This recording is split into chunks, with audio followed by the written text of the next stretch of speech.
Welcome to Stories That Shape Us. My name is Joanna Daniel. I started off talking about just the narcissistic mother, toxic relationships with her. And yesterday I talked about enmeshment. And today I just want to, I think I might carry the conversation for a couple more days because there's some other places that I'd like to go with the conversation. And so today I'm talking about what is it like to be raised by a narcissist and what does that mean for you as an adult? And of course, I don't just like to say the term, I like to describe it so that for those who are listening and never heard the term before or understand or maybe don't understand, you just know that there's difficulty in the mother-daughter relationship or difficulty in relationship with your parents and you don't understand why. So I'm going to break that down for you. Earlier on in this podcast, in the Stories That Shape Us, I did a whole series, another series on the narcissistic mother and what that's like in the mother-daughter relational dynamic. And so you can go back in the podcast and find that earlier in those earlier days on Spotify. So wherever you're listening to this podcast, thank you for listening. I really appreciate you. Before I go into the content, I once again want to invite you to the Come See a Man conference that is April 8 and 9 in Swansea. And I'm going to be doing workshops like this at the conference where I'm going to help you to find your defining story in childhood, see how it's impacting your life today, and help you to find resolution. Of course, we're doing many other things like stress without distress. We're doing healing from the legacy of trauma. We have men and mental health, and we have sessions for young people. So really, the whole family will have something. So not just one person is healing and going home to a home where people don't have emotional language. We're all going to have emotional language so that our families can look different and feel different and we can experience it differently. So today, what is it like to be raised by a mother with narcissistic traits? Now, because you're grown up doesn't mean that the impact doesn't last. It will last throughout your life, but we want to be aware of what the impact is, and so we can know where change needs to be applied in our life. It just doesn't disappear because we're grown-ups. The impact can read the impact's long ranging, and tomorrow I'm going to talk about some of the more some of the ways that it impacts. But today I want to look at it this way today. But first, let me just talk about what are some of those ways. What does it mean to have a narcissistic mother or in this kind of relational dynamic? So there's a lack of responsibility taken. So everything is your fault. So you can imagine growing up in childhood when the adult was never wrong. Everything was you. Everything was your fault. When you are punished and punished severely, punitively, it was your fault. If you didn't do something, then you wouldn't have been punished the way you were punished. So the parent will give you responsibility for the way that you were punished. Your boundaries, you weren't allowed boundaries. Those were ignored. Personal boundaries, personal space. When you were given things, strings were attached to what you were given. So you were sent to school and there were strings attached to that. So you were sent to school. That means that your whole life must be dedicated to me, to us. So you were sent to university. It was a lot of sacrifice. That means you must go to university and work. And it's almost like you must have your own life. Your own life is not allowed. You are supposed to look after us. Also, even in childhood, there were still strings attached. You knew that if you got this, then there was something else that you were required to do. And if you didn't do it, then be a lot of guilting that would be given. There would also, you'd be manipulated in many different ways. The manipulation happens. In some of the ways that I'm talking about is manipulation, like the lack of boundaries, you not being allowed. If I give you something, that means you're not allowed to have a boundary with me. And although it's not said in those ways, that means I don't feel like I can say no because they've just done these things for me. And even as an adult, your mother, especially because we talk about the mother-daughter relationship so much, and I know it's significant, and I know it happens in other parenting relationships too. So I want you to hear it in that context. Basically, it's a childhood that was harmful, where you were emotionally abused, where you probably was neglected and there was attachment injuries. So the manipulation might come in many forms. And you knew very early that you need to toe the line and do exactly what your parents want, otherwise there'll be consequences. There'd be a lot of put downs, like lots of insults, sometimes not only at home in the privacy of your home among your siblings, but you might be insulted in public too. And that's something that you've learned how to live with. They're condescending, and this will show up even as you're an adult. This might be happening still, and that's why I said when you're raised by a parent that is has these kind of uh, relational patterns, that it doesn't just end in childhood; it carries on into adult life as well, and sometimes it extends to your children. So I want you to know that as you're listening, if you're seeing this still and you're thinking, "Oh my, I am an adult. This was happening when I'm a child, and it's still happening to me today." It might be happening through other people as well. Just know that it's not anything that you've done and it's nothing wrong with you. It's the people who do it, something is wrong with. But we want to also understand it so we know what's happening. There are things like people with narcissistic traits tend to act superior. They're better than everybody else. I am better than you. And there is this whole work put in pretense to appear good. So people outside of the family might see them as wonderful, amazing, warm, loving, kind people. But you experience them as critical, judgmental, harsh, punitive, manipulative, and controlling. Somebody who don't respect your boundaries, who insults you and is condescending. And so you see them do that with you and you see them do that with certain people. But when they're in company where they feel like these are people that are on in my social standing, or these are people that are in my education bracket or status, they might start to pretend and act differently. But people who they think is not, they won't honor them or respect them, because oftentimes they don't feel like they can get anything from them. It doesn't they don't have any value for them, so they will treat certain humans differently than others.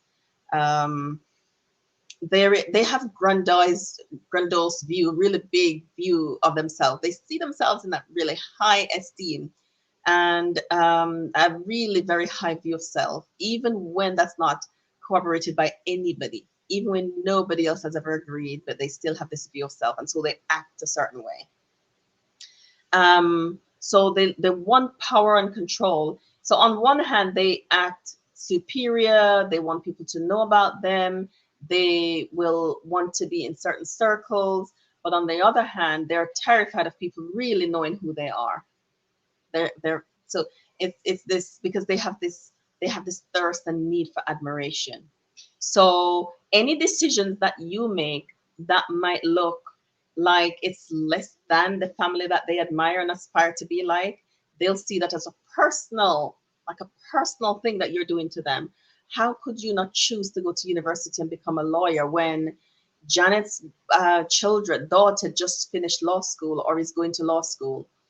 They feel like it's something personal that you've done to them if you choose to become a nurse or choose any other career, because you must be like that family, because then that gives me value.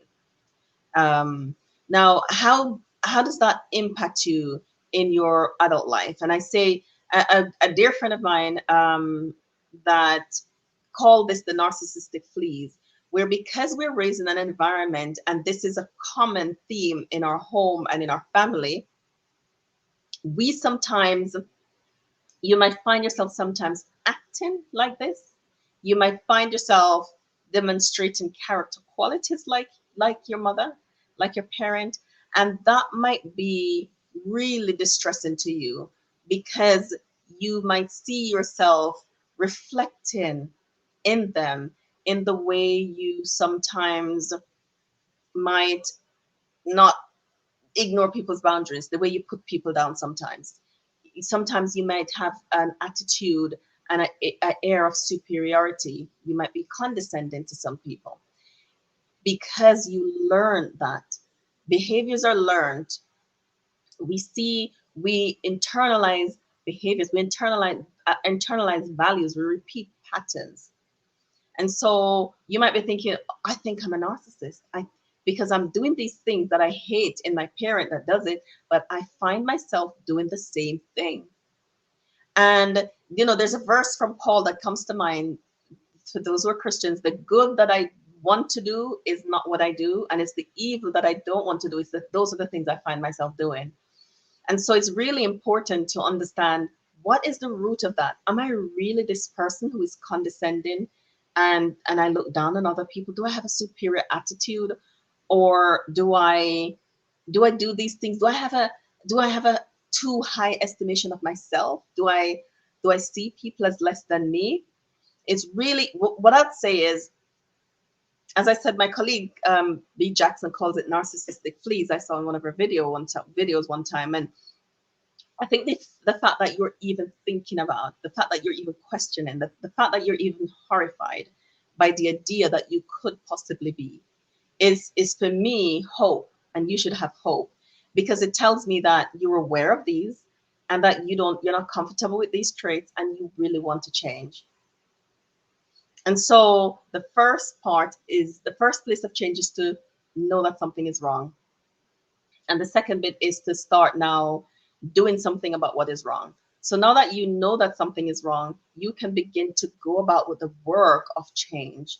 So start to practice by taking responsibility.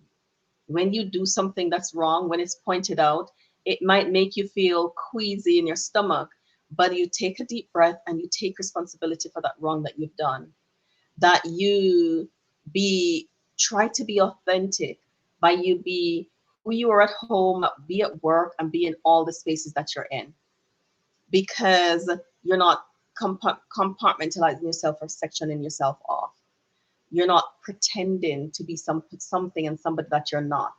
So that authentic self might not be in alignment with some people, but when you are authentic and okay with it, then it won't matter that you're not in alignment with some, because you'll know that you'll be in alignment with the people that are right for you. So those are some of the ways that you can begin to make changes. You might need to also see a counselor. And I say this a lot, not necessarily because I am, but because I know that some of these things that we need help to begin to change. When we develop habits and patterns of behavior, it oftentimes can't just change without help, without really understanding it, because we don't know what we don't know. And we might have YouTube, and you might have typed something in YouTube, the search, and this video came up, which is amazing. So that's the first step. Some people don't know what to type in YouTube in order to get the answers that they need.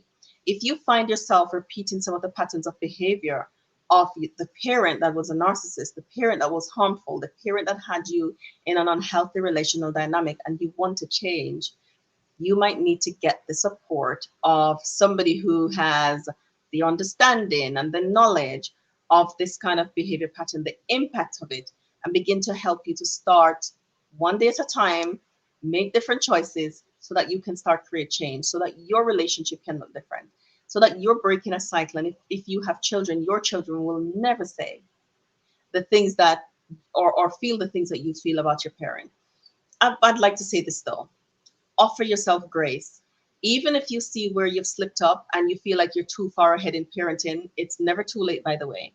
But by too far ahead, I mean your children are adults. They're in their 20s, they're in their late teens, they're not babies. You still can make a difference. If you realize places where you've repeated patterns, you can ring those children, visit them, ask for forgiveness, tell them exactly where you think you've done and what you need forgiveness for. And there's nobody that I know, oftentimes, when even when people are hurt, sometimes they'll, not want to forgive, or the anger sometimes might get in the way. But when they've calmed down, because if you maintain consistency in your behavior, then they'll know that the apologies followed up with actions, and it will start to have an impact.